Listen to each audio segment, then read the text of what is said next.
నమస్తే అండి. ఇప్పుడు మనం చూస్తున్నది చినవాల్తేరులో ఉన్న ఓల్డ్ సిబిఐ డౌన్లో ఉన్న గ్రూప్ హౌస్ అండి. మెయిన్ డోర్ ముందు సేఫ్టీ గ్రిల్స్ కనిపిస్తున్నాయి. ఇదంతా మనకి హాల్ వస్తుంది. హాల్ సైజ్ అయితే బాగుందండి. ఈ బడ్జెట్లో ఆ ఏరియాకి హాల్ సైజ్ అయితే ఎక్సలెంట్ అని చెప్పచ్చు. నీట్గా అయితే మనకి సీలింగ్ వర్క్ చేసుకున్నారు. ఇదైతే 3వ ఫ్లోర్లో లొకేట్ అయి ఉంది.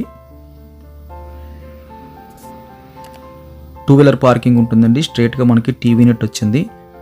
రైట్ సైడ్లో మనకి చక్కగా పూజ రూమ్ అయితే ఏర్పాటు చేసుకున్నారు. వుడెన్ పూజ రూము. ఫ్లోరింగ్ అంతా డీసెంట్గా అనిపించిందండి. ప్రైమ్ ఏరియా అండి. చిన్న ఫ్యామిలీకి ఎక్సలెంట్గా సరిపోయే మంచి గ్రూప్ హౌస్ అని చెప్పొచ్చు. ఇది బెడ్రూమ్ వస్తుంది. మనం 6x6 వేసుకోవచ్చు. అది కాకుండా మళ్ళీ ఇంకొక 4 కుర్చీలు వేసుకోవచ్చు. సీలింగ్ కూడా ఎక్సలెంట్గా అయితే డిజైన్ చేసుకున్నారు. కంప్లీట్ వుడ్ వర్క్ అయితే డిజైన్ చేసుకున్నారు. మంచి వెంటిలేషన్ అయితే పాస్ అవుతుంది. 3వ ఫ్లోర్ కాబట్టి గాలి వెలుతురుకి అయితే ఇబ్బంది లేదు. వుడ్ వర్క్ అంతా కూడా చాలా క్లాస్